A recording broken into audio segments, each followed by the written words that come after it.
Bonjour à tous et bienvenue dans 360. Aujourd'hui, nous allons nous intéresser aux laves les plus froides de la planète et à l'unique volcan qui les produit à notre époque.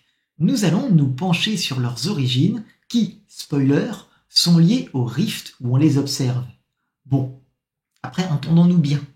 Quand je dis froid, il n'est pas temps de sortir vos maillots de bain. La température des laves terrestres plus conventionnelle est aujourd'hui comprise entre 700 et 1200 degrés. La température des carbonatites est une anomalie, avec seulement 490 à 600 degrés Celsius. Un peu trop chaud pour cuire un gratin et donc beaucoup trop chaud pour s'y baigner. Et en prime, ces laves carbonatites sont extrêmement fluides, plus que toutes les autres, et les coulées qu'elles constituent peuvent voyager à des vitesses de plusieurs mètres par seconde. Les coulées les plus rapides qu'on a observées allaient moitié aussi vite que le sprinter Usain Bolt. Mais commençons par planter le décor. Notre héros du jour, c'est l'Old Nyolengei, un volcan qui se trouve dans le rift est-africain en Tanzanie. C'est un volcan plutôt ordinaire, un grand pic de dépôt volcanique avec deux cratères à son sommet. Le cratère sud qui n'a pas été très actif depuis un moment, et le cratère nord qui est au cœur de l'activité volcanique qui nous intéresse aujourd'hui. Mais oubliez les grandes fontaines de lave rougeoyantes. Non, depuis un certain temps, les laves que ce volcan produit sont noires quand elles jaillissent, mais deviennent rapidement plus grisâtres, pour finir par devenir blanches en refroidissant. En général, les gens les prennent pour des coulées de boue quand ils les aperçoivent. Pourtant, il n'en a pas toujours été ainsi. La majorité du volcan est composée de phonolite et de néphélinite, des laves dont la principale caractéristique est d'être très pauvre en silice, ce qui est assez rare puisque le silicium est l'un des principaux constituants du manteau et de la croûte terrestre. Donc, logiquement, même si seul un faible pourcentage du silicium passe dans le magma lors de la fusion partielle, cela suffit souvent à faire de lui l'un des principaux constituants du dit magma. Pour produire des magmas pauvres en silice, il faudra des contextes particuliers. Voyez-vous, le silicium n'est pas le matériau qui a le plus d'affinité pour la phase liquide. Donc, lors de la fusion partielle, le magma produit est plus pauvre en silice que la roche d'origine. Si ce magma refroidit pour former un granit ou un sous-plaquage magmatique quelconque, et que cette roche ignée fond à son tour, le résultat est un magma de seconde génération, encore plus pauvre en silice. Et cela tombe bien, car les rifts produisent justement régulièrement des sous-plaquages magmatiques à la base de la croûte, comme je l'expliquais dans ma dernière vidéo. Et en prime, un rift intracontinental affecte la croûte continentale, et le granit est emblématique de cette croûte. On dit même qu'il représente la croûte continentale moyenne. On peut aussi produire ce genre de lave quand le taux de fusion partielle est très faible, autrement dit, qu'on a à peine franchi le solidus. Voyez-vous, comme le silicium n'est pas le matériau qui a le plus d'affinité pour la phase liquide, si le taux de fusion partielle est très faible, le magma produit a de bonnes chances d'embarquer surtout les éléments qui ont la plus grande affinité pour la phase liquide, donc encore moins de silicium que d'habitude. Et bien sûr, il y a l'option combo, avec un faible taux de fusion partielle de nos roches magmatiques plus anciennes. Un rift est le parfait endroit pour ce genre de combo. Ces laves pauvres en silice sont rares, mais pas aussi exceptionnelles que les carbonatites que le volcan produit aujourd'hui, car ces carbonatites, non contentes d'être encore plus pauvres en silicium, avec souvent moins de 30% de silicium, sont aussi extrêmement riches en carbone, d'où leur nom. Accessoirement, plus un magma est pauvre en silice et plus il tend à être fluide. Et c'est ce qui explique pourquoi les carbonatites, qui sont les magmas les plus pauvres en silice, sont les plus fluides, comme je le mentionnais en début de vidéo.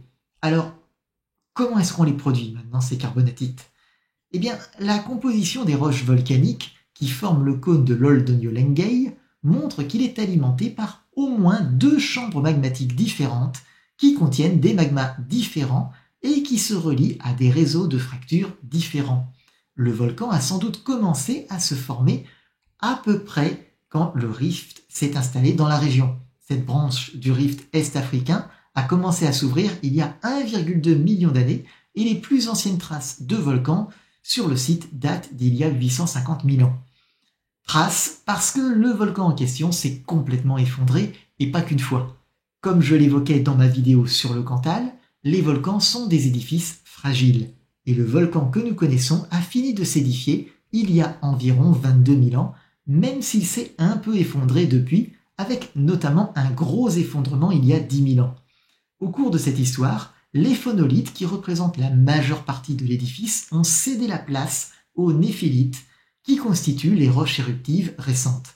C'est il y a 1300 ans environ, soit vers le 7e siècle, que le volcan a produit ses premières carbonatites. Quant à l'origine de ces carbonatites, comme je le disais, elles viennent, comme les autres magmas de la région, du rift. Le panache mantélique a perturbé la composition de la lithosphère profonde. La lithosphère, affectée par le rifting, fond à son tour et produit des magmas pauvres en silice. Des magmas de plusieurs réseaux de fractures différents, provenant de la fusion partielle de roches différentes, se sont retrouvés à atteindre une des chambres magmatiques qui alimentent le volcan. Sauf que leurs compositions sont trop différentes et le mélange ne s'est pas très bien passé. Le silicium des fluides s'est mis à décanter rapidement, formant des dépôts dans la chambre, pendant qu'un fluide riche en carbone se séparait du reste du liquide, tel deux phases immiscibles. Le problème, c'est que plus un magma est pauvre en silice, plus il est fluide, mobile, même à basse température. Et le magma carbonatitique contient 30% de silice ou moins. Il est surtout composé de carbone. Cette fluidité a de grandes conséquences sur la géologie planétaire, mais on en parlera une autre fois. Le magma carbonatitique, si mobile, est alors remonté préférentiellement jusqu'à la surface, et il provoque les éruptions de lave carbonatite de ces derniers 1300 ans. Cela explique pourquoi des carbonatites un peu plus riches en silice atteignent encore la surface. Il n'y a pas que du magma carbonatitique en profondeur, et plus on vide la part de fluide pauvre en silice, et plus ce qu'il reste à faire sortir est un peu moins pauvre en silice. Accessoirement, les laves de Loydonio-Lengay ont été étudiées pour mieux comprendre un type d'exoplanètes potentielles. Des planètes qui, pour une raison ou pour une autre, ont une croûte beaucoup plus riche en carbone et moins riche en silicium que la Terre. Ce volcan et ses laves sont ce que nous avons de plus proche des magmas et des laves qui seraient les plus fréquents sur une telle planète et qui formeraient donc sa croûte. Comme quoi, pour imaginer ce qui peut se trouver là-haut dans les étoiles, il faut parfois savoir regarder sous nos pieds pour étudier des roches bien de chez nous. En parlant de roches, le problème des carbonatites, c'est que dans les conditions de notre planète à nous, ces laves sont très sensibles à l'altération. Le contact avec l'atmosphère, et pire encore avec l'eau de pluie, a rapidement raison d'elle, comme de n'importe quel carbonate, y compris ceux d'origine sédimentaire en fait. Ce qui participe à rendre ces laves rares, encore plus rares, puisqu'elles survivent très mal au passage du temps. On ne connaît que 527 affleurements de carbonatite, et ce sont surtout des magmas qui ont refroidi en profondeur, protégés dans d'autres roches et qui sont arrivés récemment à l'affleurement. Seuls 49 affleurements de lave carbonatite ont été observés et seulement dans des rifts. Cependant, si vous vivez en Europe de l'Ouest, vous avez de la chance. Le Kaiserstuhl est un ancien volcan de la vallée du Rhin situé en Allemagne, juste de l'autre côté du fleuve par rapport à la ville française de Colmar. Quand il était actif, au Miocène, il y a entre 19 et 16 millions d'années, le rift rhénan était d'ailleurs en train de briser une Europe différente de celle que nous connaissons. La Terre était plus chaude et la ceinture tropicale remontait jusqu'à l'Europe du Nord. Le Kaiserstuhl était donc actif au milieu des forêts tropicales humides d'Europe de l'Ouest, celles-là même qui ont formé, entre autres, la bauxite des Baux-de-Provence. Mais c'était il y a longtemps et il n'en reste plus que des reliefs escarpés au milieu de la plaine que constitue le rift rhénan, comblé par la sédimentation. Des reliefs constitués de carbonatite, de néphélinite et de phonolite qui ont été sévèrement érodés. Mélangés aux sédiments venus combler le rift, aux dépôts du Rhin, ainsi qu'à un très généreux apport de l'os gracieusement fourni par les vents pendant l'ère glaciaire, les roches du Kaiserstuhl forment le sol sur lequel les locaux font pousser leurs vignes, si célèbres pour leur vin blanc. Et oui, nos paysages, même les plus anodins, peuvent témoigner d'histoires nombreuses et parfois très rares, et aujourd'hui, vous en connaissez une de plus. À une prochaine fois, et d'ici là, puisse votre esprit demeurer vif et votre curiosité dénuée de toute limite.